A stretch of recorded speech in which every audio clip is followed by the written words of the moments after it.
Dios les bendiga, queridos hermanos. Para mí es un privilegio llevar la palabra de Dios y una alegría poder llegar hasta sus hogares o a donde usted esté, sea en la mañana, en la tarde o aún en la noche. Dios quiere bendecir tu vida a través de la palabra de Dios. El tema que traigo hoy se llama ¿llamarías padre a alguien que no conoces?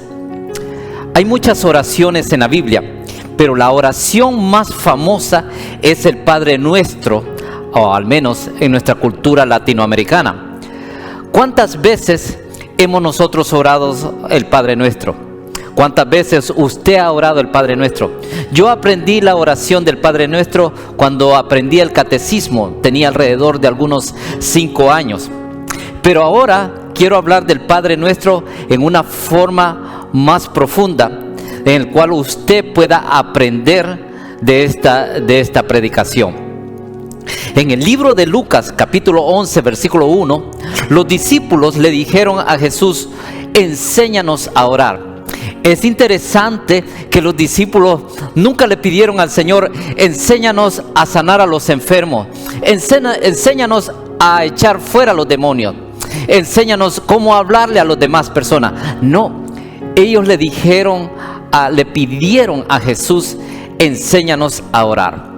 Y yo quiero tomar como está escrito en Mateo capítulo 6 del 9 al 13, está la oración modelo del Padre Nuestro. Me imagino que usted sabe cuál es el Padre Nuestro. Lo quiero dividir en 3 partes, lo que es el Padre Nuestro. Lo referente a Dios, cuando decimos: Padre nuestro que estás en el cielo, santificado sea tu nombre, venga tu reino, hágase tu voluntad como en el cielo, así también en la tierra. También la segunda parte sería lo referente a nosotros, los seres humanos. Cuando decimos: el pan nuestro de cada día, dánoslo hoy, y perdónanos nuestras deudas, como nosotros perdonamos a nuestros deudores, y no nos metas en tentación. Y la tercera parte es lo referente a una guerra espiritual, que es cuando dice: mas líbranos del mal, porque tuyo es el reino y el poder y la gloria por todos los siglos. Amén. A grandes pasos consideraremos lo que es el Padre Nuestro como con un enfoque de relación personal entre nosotros y Dios. Esto tal vez nos ayudará. Si cuando quiero que vayamos a la palabra, cuando usted le dice a Dios Padre Nuestro, si llamamos a Dios papá o le llamamos Padre, tenemos que identificarnos como hijos de Él. Tenemos que identificarnos a Él, nosotros como hijos, y a Él como Padre. ¿O llamaría usted Padre a alguien que no conoce? Que es el tema de esta predicación. ¿Qué enseña la Biblia? Que no todos somos hijos de Dios, pero sí, todos somos criaturas. Todos somos criaturas de Dios. Pero hay un pensamiento que anda alrededor por ahí diciendo: todos somos hijos de Dios. Con mucho respeto, pero tengo que ser sincero de acuerdo a lo que la palabra dice. La Biblia dice que no todos somos hijos de Dios. Aún la Biblia dice que hay hijos de Dios y hay hijos, óigame bien, y hay hijos del diablo. Usted me preguntará: hermano, ¿de dónde ha sacado eso? Bueno, la Biblia lo señala. En primera de Juan, capítulo 3, versículo 8, la Biblia dice que el que practica el pecado, oiga bien, el que practica el pecado es del diablo, porque el diablo peca desde el principio. Pero para esto apareció Dios, para deshacer las obras del diablo. La palabra subrayada en la versión de inglés dice: el que practica el pecado le pertenece al diablo. En otras palabras, no le pertenece a Dios. Y esto es lo que Jesucristo vino a hacer: a reconciliarnos con el Padre y a traer paz al corazón del hombre. Pero quiero que esto quede claro entre usted y yo, porque la Biblia nos está diciendo que hay personas que le pertenecen al diablo y otras personas que somos hijos de Dios. La Biblia dice en el Evangelio de Juan, capítulo 1, versículo 11 al 12, la Biblia señala de esta manera: a los suyos vino y los suyos no le recibieron. Está hablando de los judíos. Mas a todos los que le recibieron, a los que creen en su nombre, está hablando de Jesucristo, les dio potestad, les dio poder de ser hechos hijos de Dios. Cuando la Escritura, la palabra, hace énfasis a ser hechos hijos de Dios, nos da a entender que no éramos hijos antes de conocerle, hasta que venimos a aceptar a nuestro Señor Jesucristo. Ahora, creer no se basa en un creer existencial, no, sino en un creer de obediencia a la fe. Para que usted lo pueda entender, y lo puede leer en Romanos capítulo 5, versículo 1. Cuando aceptamos a Jesucristo por la fe, nos hace hijos de Dios. Más adelante, en los evangelios, en las cartas de Pablo, él lo dice en Colosenses capítulo 2, versículo 6. Por tanto, de la manera que habéis recibido al Señor Jesucristo, andad en Él. De ahí que cuando nosotros estamos orando el Padre Nuestro, cuando le llamemos Padre, tenemos que identificarnos de que nosotros somos hijos de Dios. Y asegúrese, usted que me escucha, que usted ha recibido a Jesucristo como Salvador y que usted es un hijo de Dios. Ahora, cuando decimos que estás en los cielos, el cielo, hermano, hermana, el cielo es un lugar, no es un espejismo o un cuento de hadas. La Biblia nos habla del cielo concretamente, que es donde reina el Señor. En Juan capítulo 14, versículo 3, Jesucristo lo dijo de esta manera. Dice: y si me fuere y os preparare el lugar, vendré otra vez y os tomaré a mí mismo, para que donde yo estoy, ustedes también estén. Tengo que predicar de este pasaje, y lo vamos a predicar en otro domingo. Pero cuando le llamamos que estás en el cielo, es el lugar donde el Señor está. Ahora, la siguiente frase es: santificado sea tu nombre. La palabra santo significa pureza absoluta. O sea, separado para Dios o separado para el servicio de Dios. Sí, hermano, Dios es puro y Dios es limpio.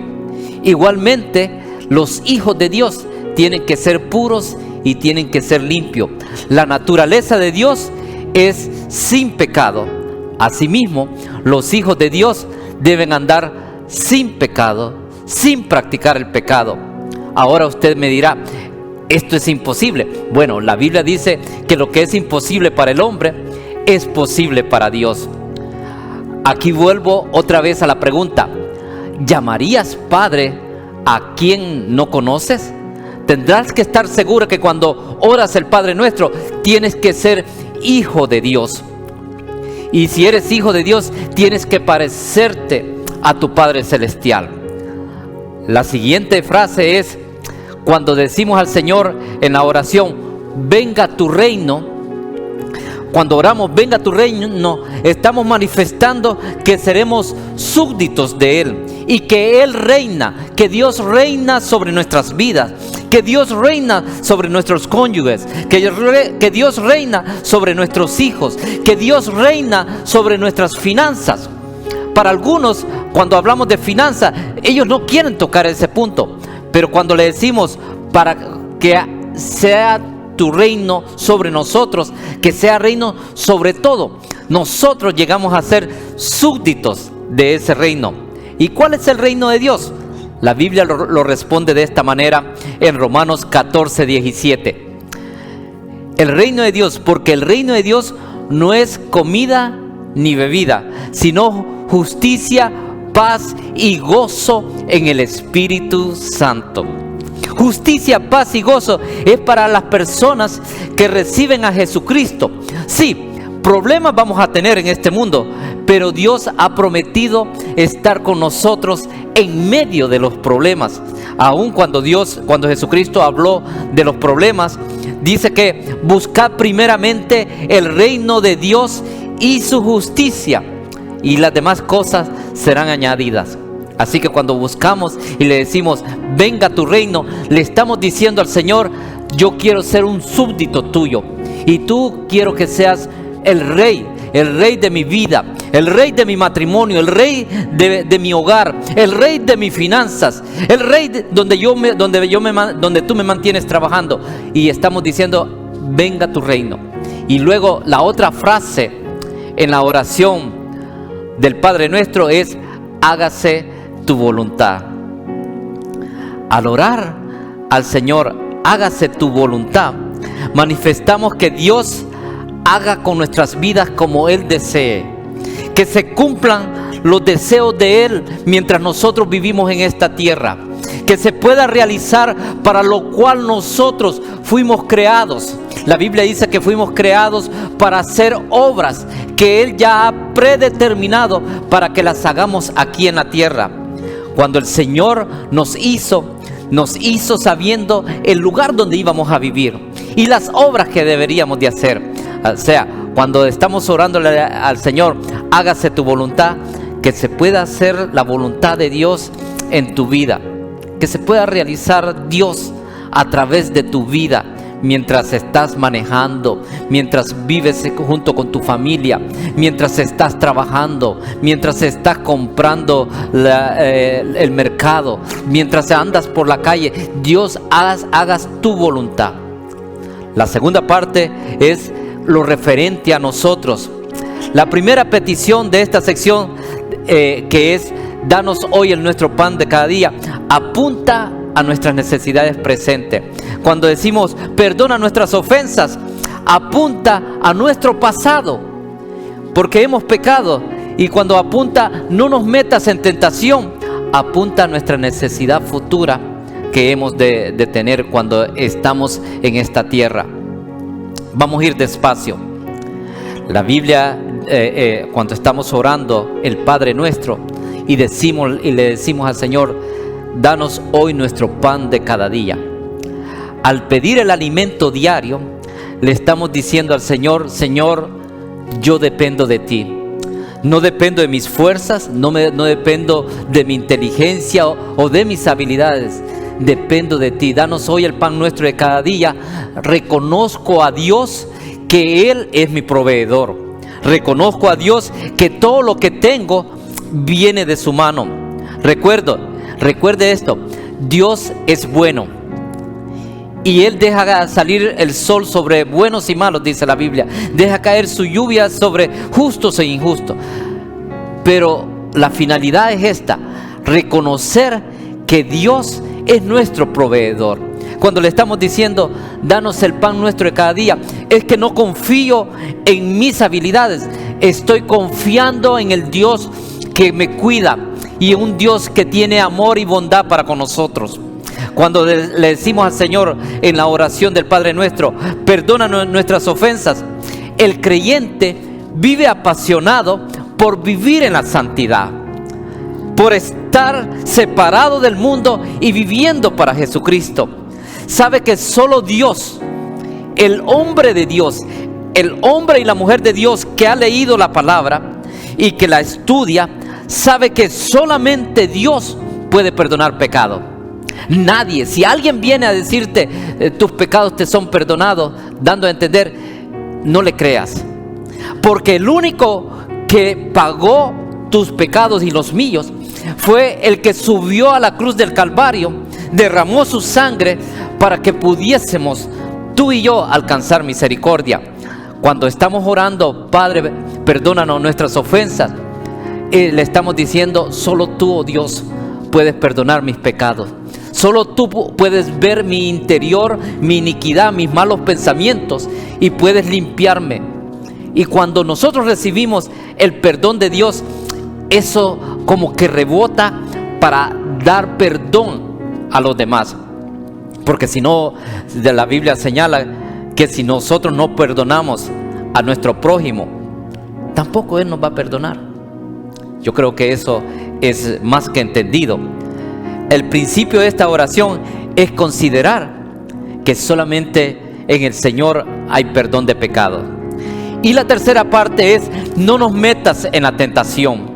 La tentación que habla acá va más allá de una tentación. Es aquella tentación que me aparta de Dios. Es aquella tentación que me arrastra a pecar.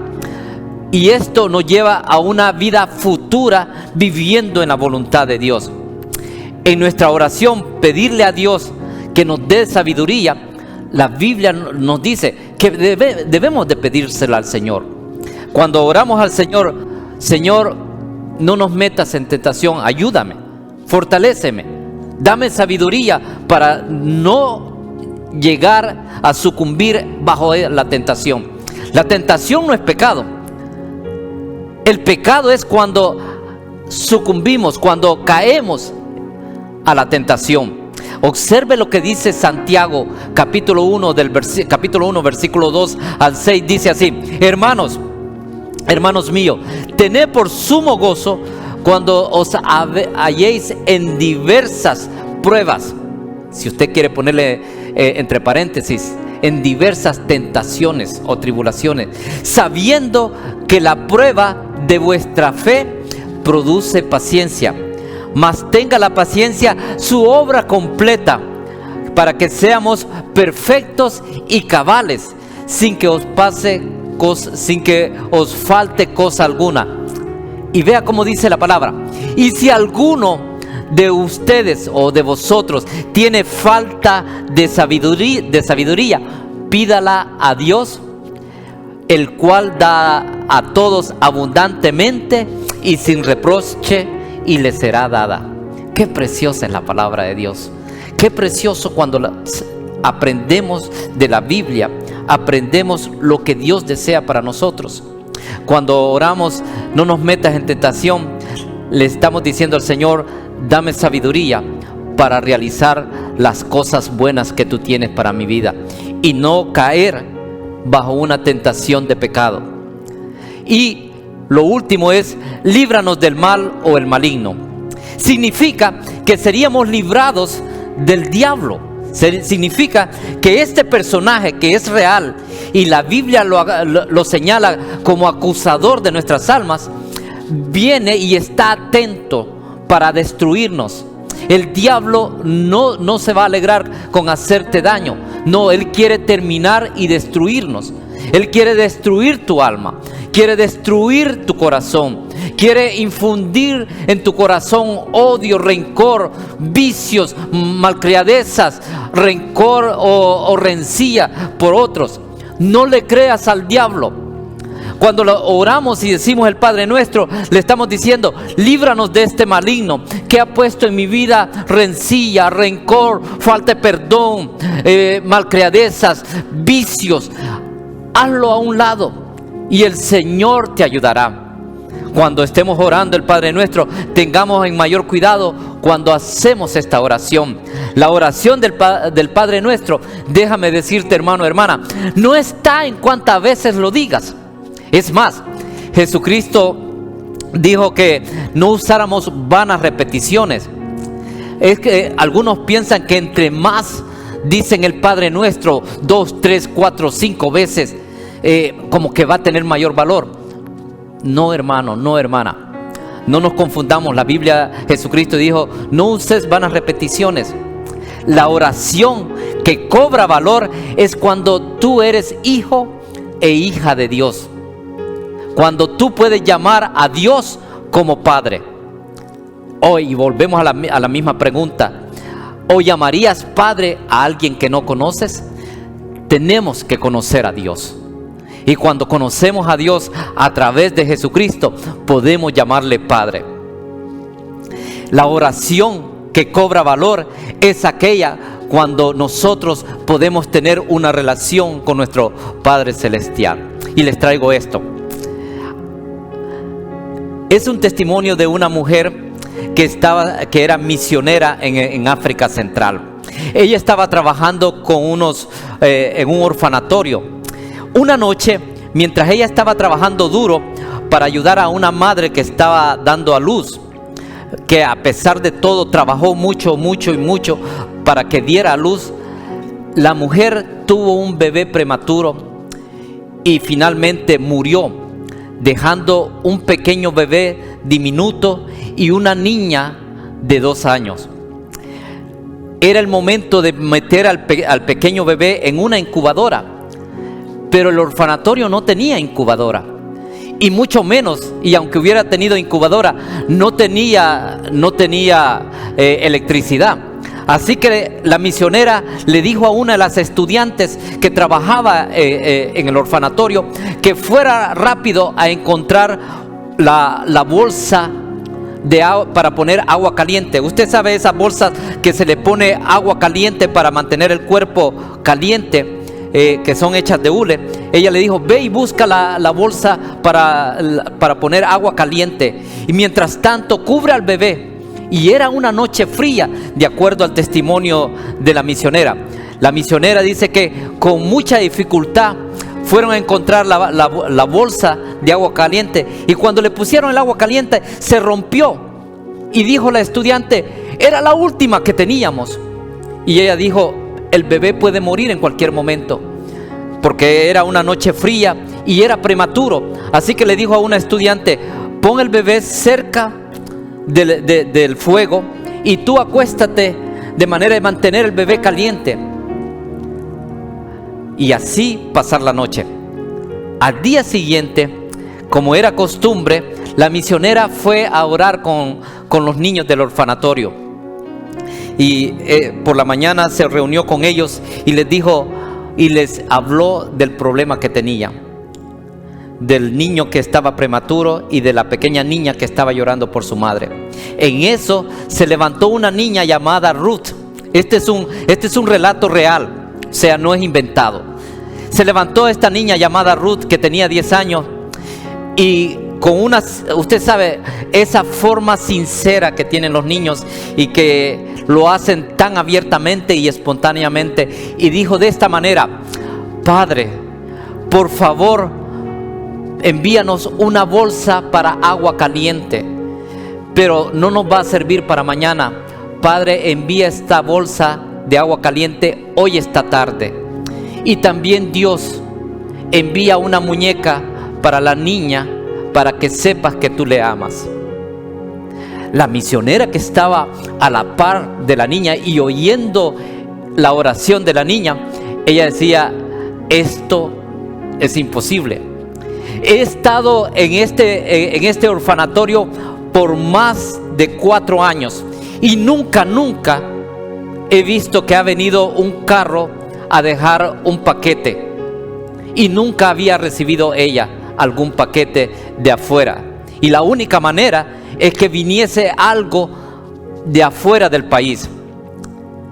Pero como usted sabe, para Dios no hay límites.